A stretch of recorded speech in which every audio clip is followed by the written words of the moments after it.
Bienvenidos a un nuevo programa de Radio UNED. Es la tercera edición que realizamos dentro del ciclo El Mundo del Trabajo. Hoy trataremos un tema que atañe a una buena parte de la población trabajadora. Es la conciliación laboral y familiar.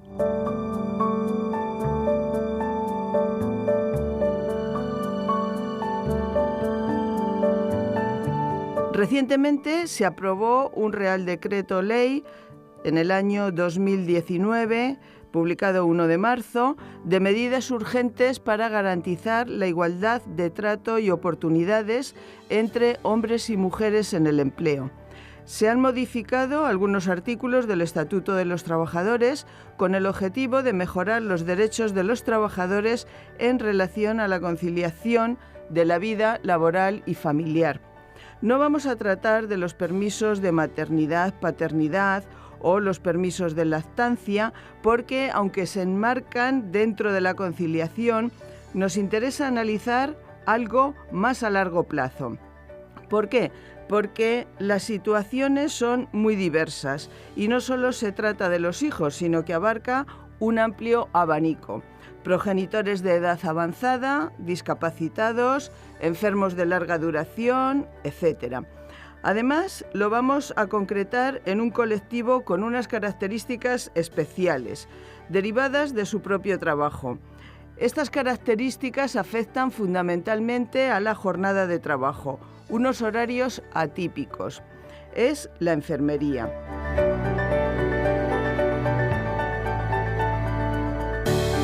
Bienvenidos a Sin Distancias, un saludo que sumamos a la bienvenida que hoy ha corrido a cargo de Pilar Nova, profesora de la Facultad de Ciencias Políticas y Sociología y directora del Centro de Estudios Avanzados en Relaciones Laborales de la UNED.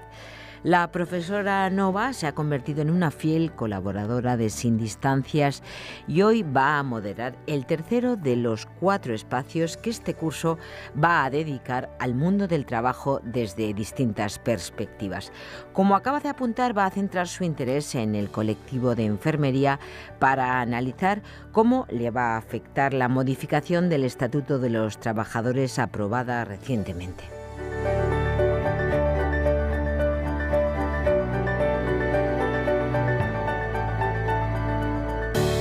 Tenemos como invitada a Amelia Amezcua, enfermera y directora de la Fundación para el Desarrollo de la Enfermería, FUDEN, creada en 1989 para promocionar y formar en campos específicos a estos profesionales de la salud y fomentar y participar en la cooperación internacional.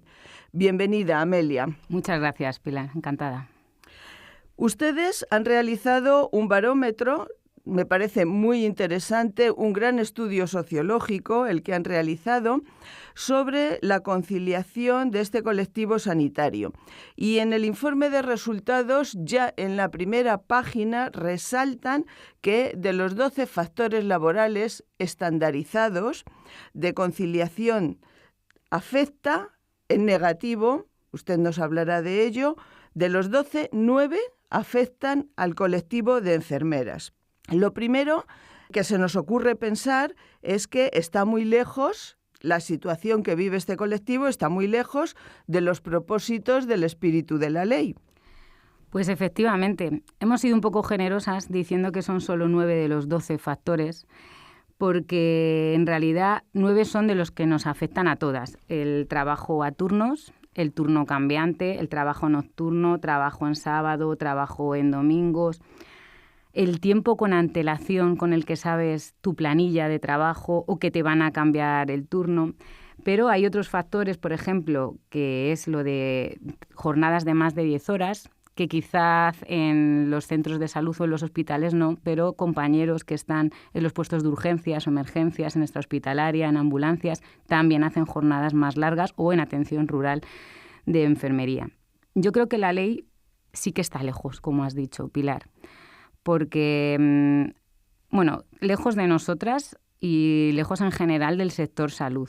Yo creo que a veces las leyes son ciegas al género y no podemos olvidar que somos un colectivo mayoritariamente femenino, somos una profesión feminizada y por tanto hay que contextualizar las leyes, ¿no?, a los trabajadores y a las personas. Creo que hay que unir no solamente el conocimiento experto, sino también escuchar a las trabajadoras y los problemas que tienen como mujeres también para conciliar, pues por la falta de corresponsabilidad en relación a los cuidados, ¿no?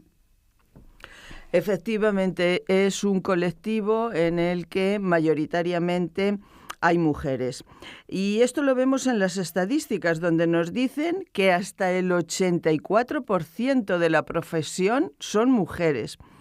De ellas, el 33% está en una edad comprendida entre los 30 y los 39 años, es decir, en el ciclo más alto de la fertilidad. A lo que hay que sumar que 6 de cada 10 ya tiene hijos.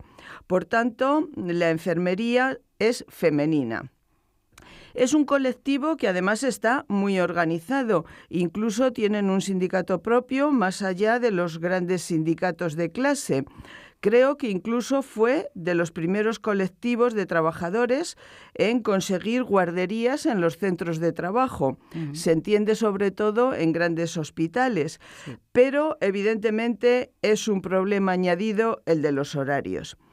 ¿Cómo se enfrentan a esta cuestión, sobre todo desde el punto de vista de que los horarios no pueden ser modificados porque es una actividad que presta atención las 24 horas del día?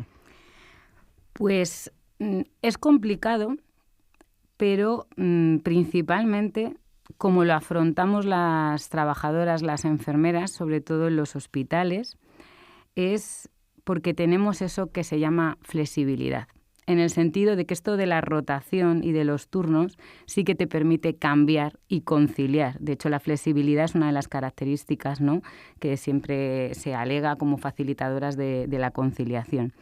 Flexibilidad dentro de unos límites, ¿no?, porque tenemos una característica, por ejemplo, que a lo mejor casi nadie ha caído, que por el sindicato se reconoció en muchas comunidades, que es el solape. Lo que nosotros llamamos el solape es que tú no te puedes cambiar el turno, no te puedes ir, aunque tu turno acabe a las 8 de la mañana hasta que no llega la compañera para la continuidad de los cuidados y para la continuidad asistencial. Imagínate, yo en un servicio de urgencias pediátricas, yo no puedo dejar de atender al niño que esté atendiendo porque sea mi hora.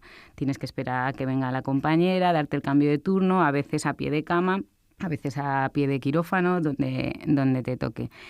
Y es verdad que esto genera como cierta solidaridad, ¿no?, entre nosotras, que además estamos todas compartiendo también esa organización social del cuidado y de la conciliación de nuestras familias.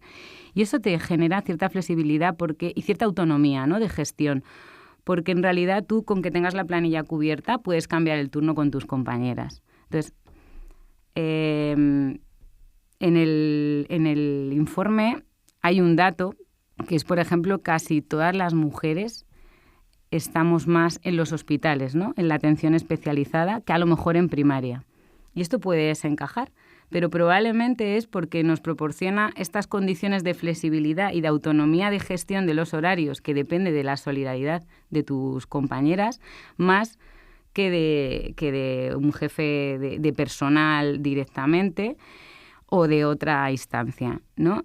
Sí que es verdad que yo creo que asumimos desde que acabas la carrera o estudias esto que tus cuidados duran las 24 horas. Es un cuidado profesional, pero también el cuidado en los hogares, en los dependientes, en los niños, dura 24 horas, ¿no? Es una condición inherente a este trabajo.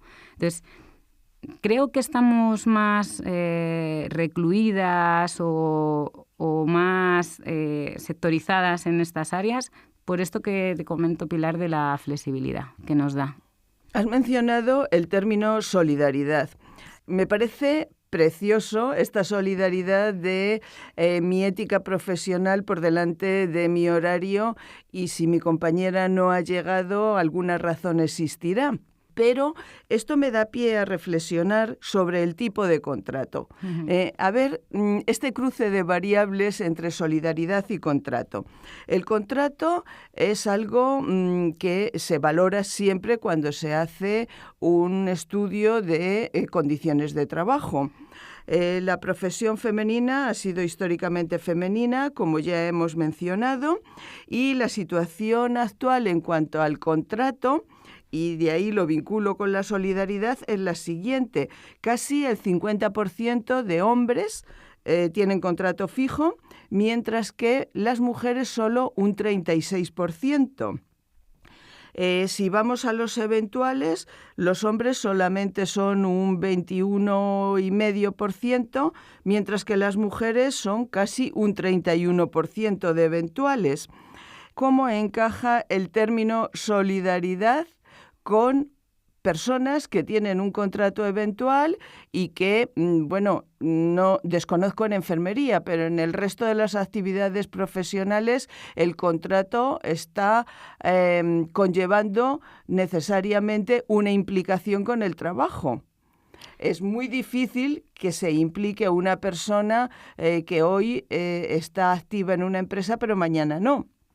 Ese compromiso trasladado a la solidaridad que usted menciona me parece un tema de análisis sociológico muy importante. Pero además, volviendo otra vez a las estadísticas, ¿cómo se explica que, siendo la mujer la que fundamentalmente ha predominado en la profesión, la que ha iniciado la profesión, esté en esta situación de desventaja con respecto a su compañero varón? ¿La mujer enfermera ha retrocedido en los derechos en el trabajo o, digamos, que ha sucedido algo porque no ha avanzado al mismo ritmo? Varias variables entran en juego. Por un lado, los trabajos optar a un trabajo fijo de enfermería va por concurso-oposición, ¿vale? En la mayoría, sobre todo en el sistema público, que es donde trabajamos la mayoría de los profesionales de enfermeros y donde aspiramos a trabajar. El concurso-oposición lleva implícito méritos. Hay méritos de tiempo trabajado y méritos también de estudios y de actualización de conocimientos.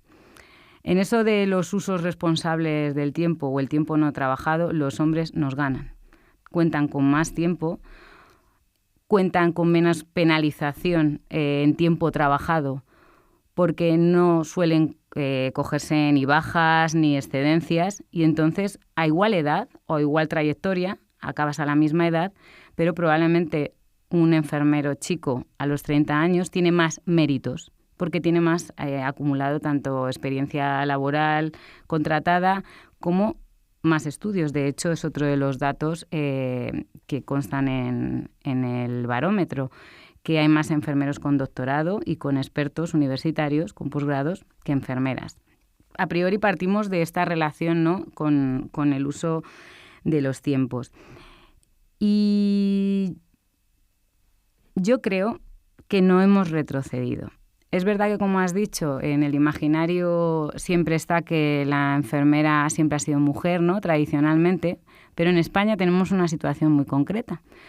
Y es que el origen de la enfermería, hasta hace 40 años, se unieron los practicantes, que eran varones.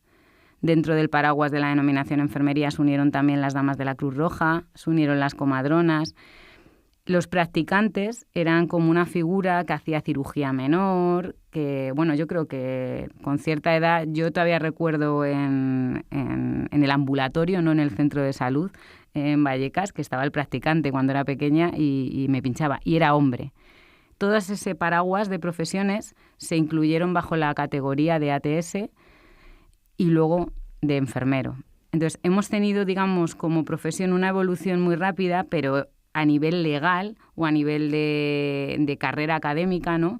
Hemos pasado también de diplomatura a grado, pero esto es muy difícil que se traduzca ya en hechos sociales, ¿no? En que ya haya cambiado la distribución de mujeres y de hombres dentro de la profesión. Entonces yo creo que claro, 40 años no son nada, ¿no?, de evolución para que ya tengamos determinados hechos constatables. Justamente, volvemos al informe del barómetro porque hay una cuestión que me gustaría resaltar y que tiene relación con lo que acaba de mencionar. Ha dicho que los enfermeros hombres están más formados y prueba de ello es que algunos tienen doctorado en mayor medida con respecto a las enfermeras. Pero en enfermería, además de las tareas de atención a la salud, tienen también actividades docentes, actividades de gestión, actividades de supervisión. Y en todos estos casos, los hombres triplican a las mujeres. Mi pregunta es, ¿qué expectativas hay para acabar con esa brecha? Las expectativas yo creo que son muy buenas. Fíjate, Pilar, no solamente lo que has comentado, en la gestión o en la supervisión o en la docencia, también en el sindicato o en los colegios de enfermería hay muchos más presidentes hombres y muchos más puestos de responsabilidad en manos de hombres que de mujeres. Yo sé que esto ocurre en muchas profesiones, pero llama la atención en la nuestra por lo que has comentado de que mayoritariamente somos mujeres. Hay una clara jerarquización ocupacional dentro de la profesión, en este sentido.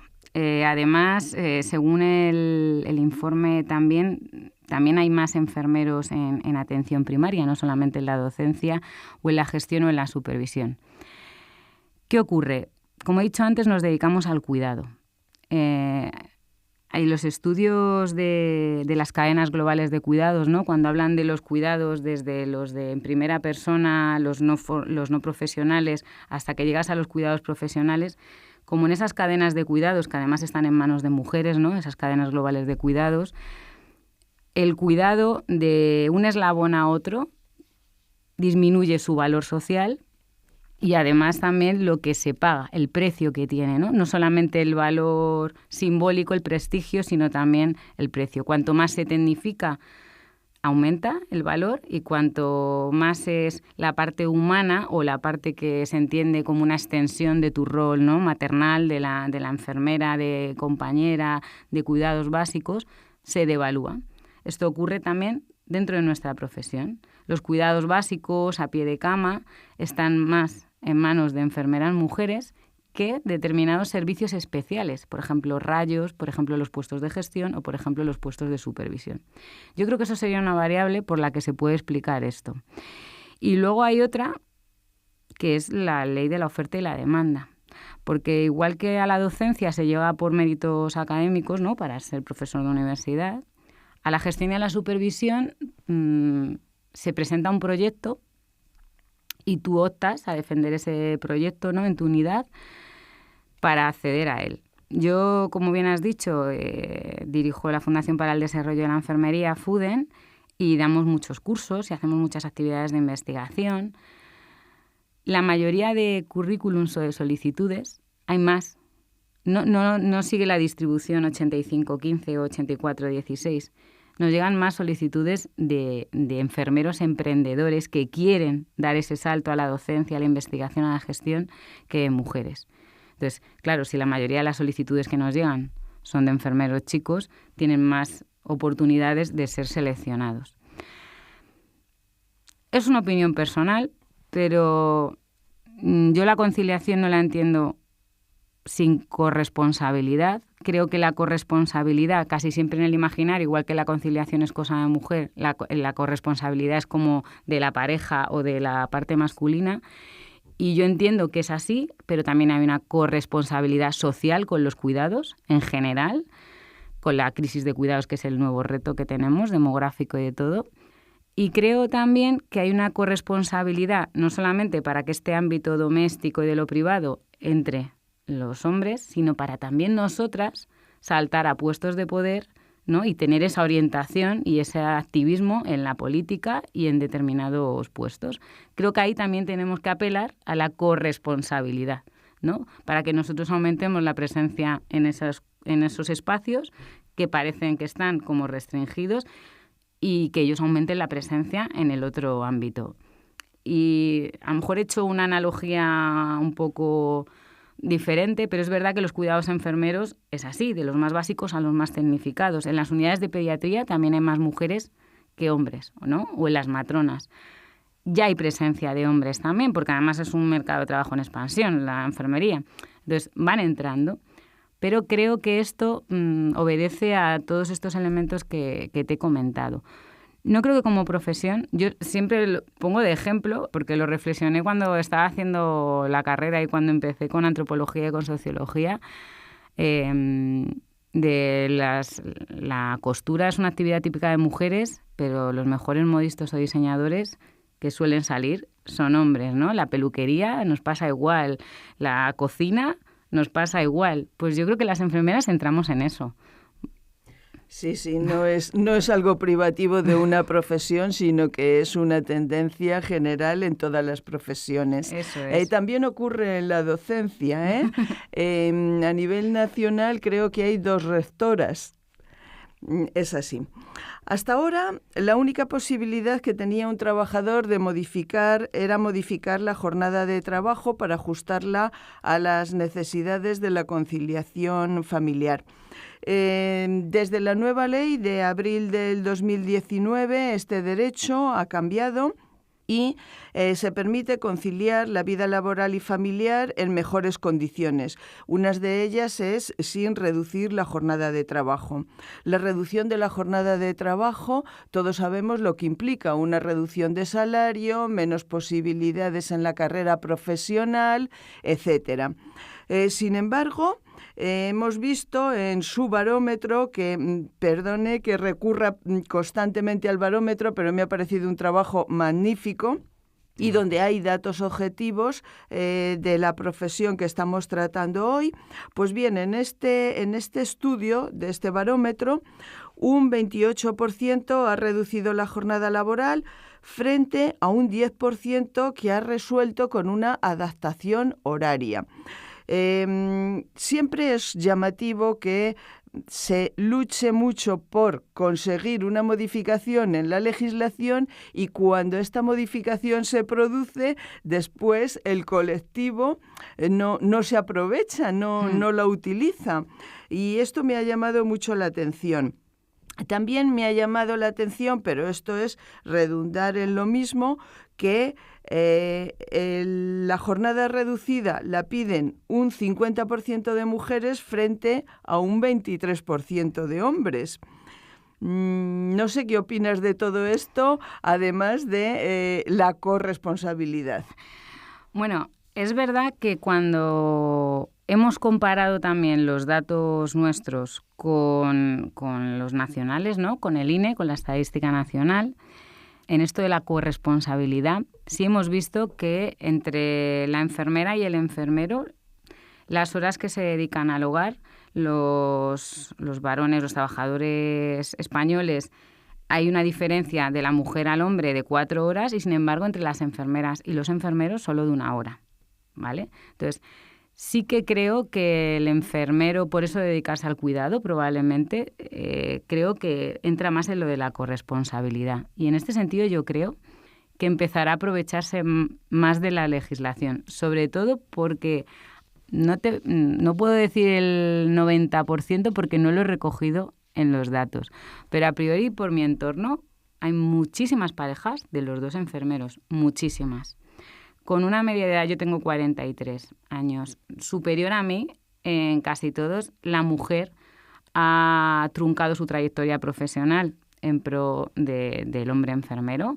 Ellos están de jefes, de supervisores, en sindicatos, en colegios de enfermería, en distintos puestos de responsabilidad, y ellas son las que han reducido efectivamente su jornada laboral para dedicarse al cuidado. Pero las nuevas generaciones, los menores de 40, yo estoy viendo eso distinto, ¿vale? En mis compañeros. No son ellas las que sí o sí interrumpen su trayectoria profesional con la maternidad, sino que hay más corresponsabilidad, incluso son ellos los que hasta ahora estaban optando a la parte que podían optar de baja, ¿no? Por el cuidado o la hora de lactancia.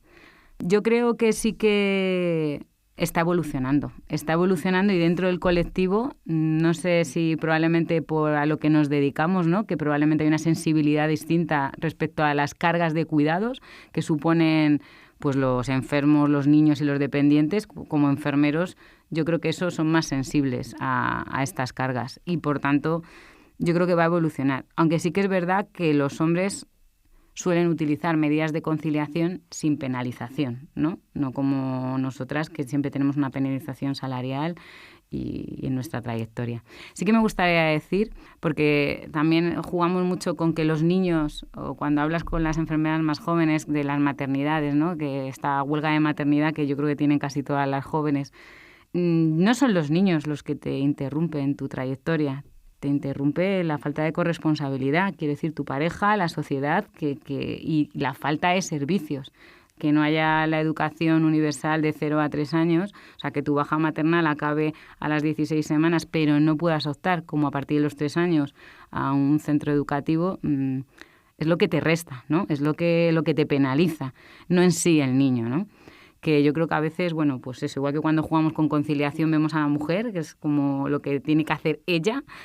También lo de la maternidad, yo creo que hay que ponerlo en su sitio y mirarlo desde esas coordenadas, ¿no? No es el niño en sí, las cargas, sino que esas cargas asumen que las tienes que asumir tanto la sociedad, la organización social, porque yo creo que no está puesto en el centro, ¿no? Los cuidados. El otro día asistí a una jornada y decía un jurista que habría que invertir los valores, que pagas más al que te cuida el coche que al que te cuida a los niños. Y si lo piensas es así, ¿no? En esta sociedad en la que estamos ahora es duro de aceptar, pero es así. Y se va a necesitar mucha gente que cuide a los niños, a los ancianos, a los dependientes y a todas las personas, ¿no? Sí, pero la solución a esta cuestión está más allá del individuo, sino que es una cuestión de políticas públicas. De organización social del cuidado y de poner en primer valor no el trabajo, sino también los cuidados, ¿no? Y la sostenibilidad de esto. Hasta ahora estamos hablando de la conciliación laboral con la familiar, es decir, con la atención y los cuidados. Pero en la vida personal hay más cuestiones. Hay deporte, hay formación, hay voluntariado, hay amigos, etcétera. Nos llama la atención que, a pesar de los malos horarios que existen en enfermería, y esto es un hecho objetivo, el 85% de ese colectivo afirma que está estudiando. Y además el 70% practica deporte o algún tipo de ocio con regularidad. ¿Esto no es una contradicción en lo que venimos comentando sobre las dificultades de la conciliación? Pues lo de los estudios es una característica. A mí me ha encantado que salga porque yo estoy segura de que estamos por encima de la media nacional, porque es como un imperativo de nuestra profesión. Por un lado, tienes que estar constantemente actualizada y por otro lado, es que es una exigencia en los méritos para tu trayectoria profesional, para consolidar tu plaza, para acceder a un empleo, especializarte en determinadas áreas, en determinados servicios. Sí que es verdad que echo de menos, porque pasa un poco como lo que has mencionado antes, Pilar, de la solidaridad. Nos lo tomamos como una cuestión personal, ¿no? Por una implicación profesional y personal, pero esa formación que te exigen cuando tú pasas de una unidad de nefrología a una de neonatos, ¿no? Esa especialización, yo también entiendo que debería ser responsabilidad del empleador, ¿no? Del que te está contratando, que tú estés preparada y tengas esa especialidad. Entonces, cuando tú acabas el grado en enfermería, tienes una amplia trayectoria para especializarte a base de la experiencia, pero también a base de formarte. Y eso casi siempre es a costa de tu tiempo libre. Porque te gusta, porque necesitas esa formación y te gusta hacerlo bien, pero sí que es verdad que tenemos eso ahí detrás siempre y casi todas estamos estudiando. De hecho, nosotros como Fundación FUDEN tiene un amplio catálogo de cursos y llegamos a 250.000 actividades online al año. En cuanto te da la flexibilidad de hacerlo online, de poca presencialidad, la gente consume, y a precios asequibles, claro, consume muchísima formación. Por exigencia de tu trabajo, porque quieres méritos y porque quieres una plaza. Y luego tengo que decir también que cuando se hizo este barómetro, acaba de salir la única, yo creo, oferta estatal pública de una oposición, la Super-OPE, porque implicó a casi todas las autonomías. Entonces, por primera vez salió con años de antelación. Nosotros no tenemos como en educación que cada 2 años hay oposiciones. Nosotros es cuando la sacan. Y cada servicio, el Servicio Madrileño de Salud lo saca en una fecha, otro el Servicio Extremeño de Salud en otra. Entonces, en esta ocasión, la mayoría de los servicios se juntaron en la fecha el 12 de mayo del 2019, lo anunciaron con suficiente antelación y, por ejemplo, en Madrid, en el SERMAS, para enfermería hubo más de 5.000 plazas. Eso nunca se había vivido. Entonces, había mucha interinidad, mucha gente eventual que se ha dedicado a estudiar, que ha aprovechado esto. Y mucha gente que, por ejemplo, cubría una media jornada o un tercio de jornada, solo el tercio de la enfermera con la plaza que había cogido esa reducción, ¿no?, por cuidado de hijos casi siempre, que se quedó tiempo trabajando en ese tercio solamente para poder tener tiempo para estudiar, ¿no? Entonces, justo pasamos en la encuesta en pleno auge cuando había salido la convocatoria y cuando todo el mundo se movilizó para estudiar, porque no sabemos cuándo va a haber otra oferta pública así. A nosotros no nos dicen cada 2 años, cada 3, que también es algo que te dificulta, ¿no?, organizarte tu vida y la conciliación, ¿no? También sería una medida de conciliación que tú supieras cada cuánto puedes optar a una plaza por oposición. Y esto tampoco lo tenemos las enfermeras. Efectivamente está justificado ese 85% que responde que dedica su tiempo de conciliación al estudio. Nos parecía un porcentaje excesivamente alto. Bien, se nos agota el tiempo y no queremos desaprovechar la ocasión de tener aquí a Amelia, que también es una experta en solidaridad y cooperación con países de América Latina. Si te parece bien, cerramos el programa contándonos algo de tu experiencia en alguno de los países.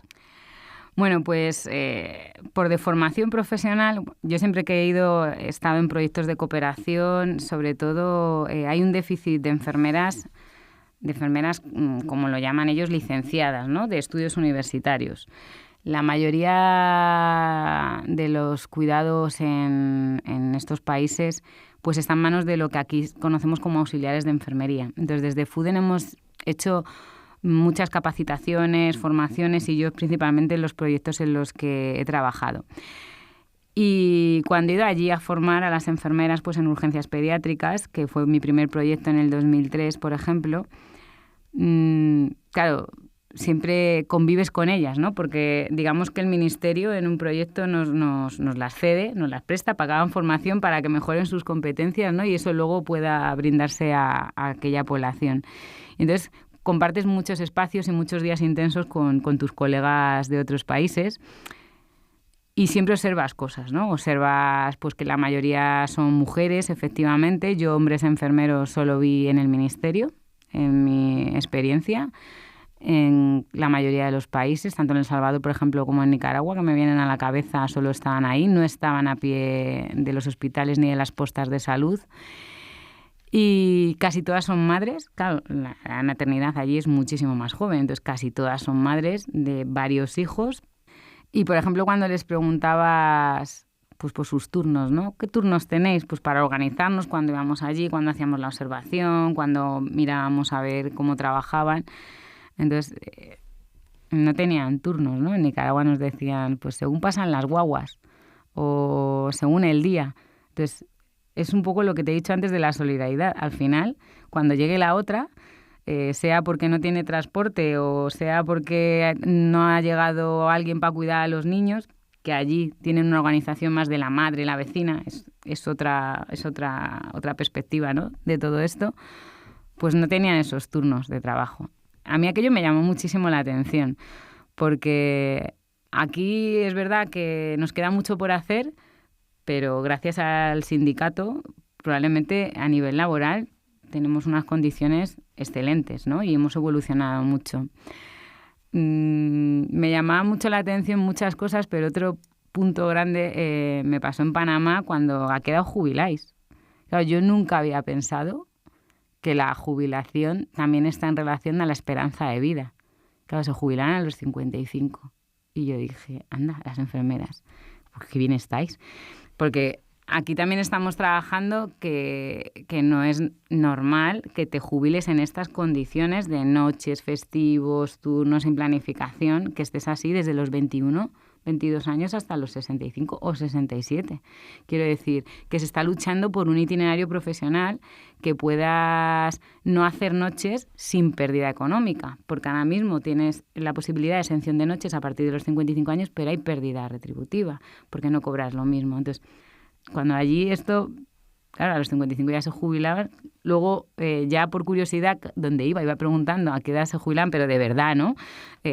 Y claro, se jubilaban mucho antes que nosotros. En Cuba fue la última sorpresa. Y ahora, a lo largo de estos años, yo empecé en el 2003 con lo de cooperación, pues ellas también van evolucionando, claro, la edad de jubilación, porque también están mejorando la esperanza de vida. Y luego nuestra manía de recoger datos, ¿no? De ¿dónde puedo mirar? ¿Cuántos pacientes? Pues nosotros en la urgencia pediátrica hemos tenido 200 niños por turno. Ha habido una espera de 5 horas. ¿Dónde tenéis esos datos, no? Cuando llegas allí y los datos no son recogidos ni con la intensidad aquí. Las esperas, los padres y las madres no las viven con la intensidad aquí. No hay ese consumo, ¿no?, de salud. Tampoco hay agresiones al personal sanitario, que aquí es otra de las luchas, una de las reivindicaciones también. Y con esto de los registros, ya mi última experiencia, y con esto acabo, que también es que me sorprendió mucho, el último viaje que hicimos a Perú, pues ya volvíamos y teníamos que coger un taxi para ir al aeropuerto. Entonces nos avisaron de que íbamos a tener problemas en coger taxis y en trasladarnos, porque era el día del censo, que hacía años que no lo hacían, entonces todo el mundo tenía como un toque de queda, porque el censo era que un montón de voluntarios jóvenes universitarios iban a ir casa por casa, se habían organizado todos los distritos de Lima, y entonces iban a ir efectivamente preguntando cuántas personas vivían en cada casa para hacer los censos. Entonces nadie podía salir de casa, ni los taxistas. Tenían un problema hasta con los trabajadores sanitarios y con las enfermeras, porque tenían que pasar los listados de quién estaba en el trabajo. Por primera vez tuvieron que pasar quién estaba en el trabajo y quién estaba ahí, y tenías que enseñar esa identificación para salir de casa ese día y poder ir a trabajar.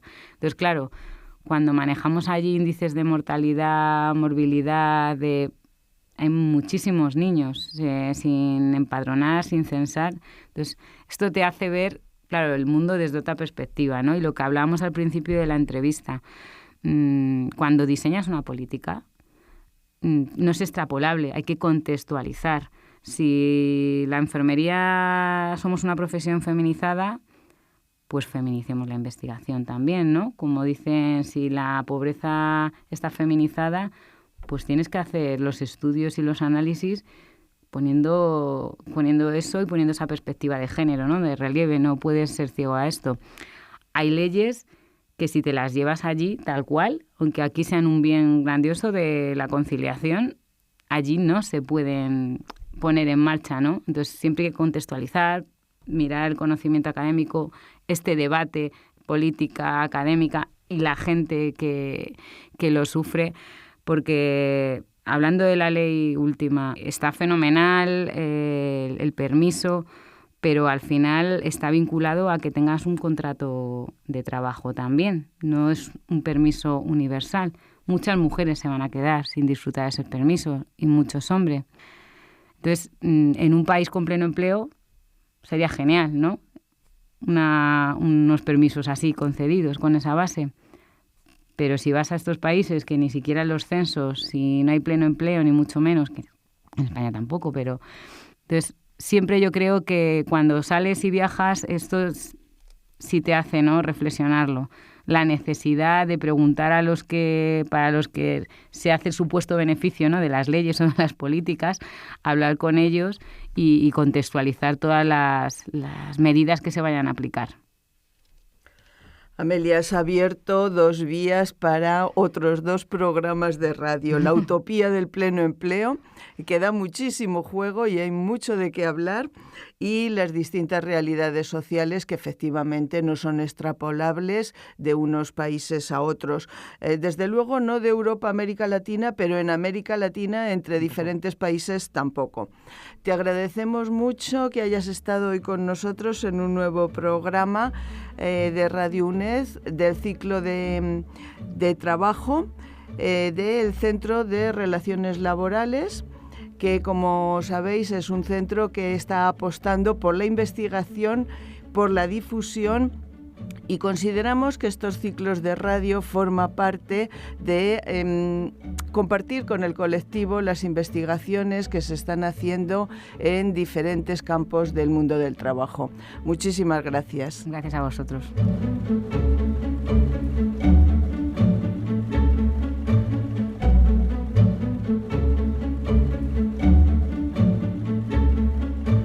¿Tienen las enfermeras mejores posibilidades de conciliar que el resto de trabajadores? ¿Cómo es y cómo viven la conciliación las profesionales de enfermería? Son algunas de las preguntas a las que ha respondido Amelia Medcua, enfermera y directora de la Fundación para el Desarrollo de la Enfermería, FUDEN, en esta charla que ha mantenido con Pilar Nova, profesora de la Facultad de Ciencias Políticas y Sociología y directora del Centro de Estudios Avanzados en Relaciones Laborales de la UNED. Una charla que nos ha servido para analizar desde el punto de vista de este colectivo concreto cómo va a revertir la modificación de algunos artículos del Estatuto de los Trabajadores que precisamente se han revisado para intentar mejorar la conciliación de la vida laboral y familiar.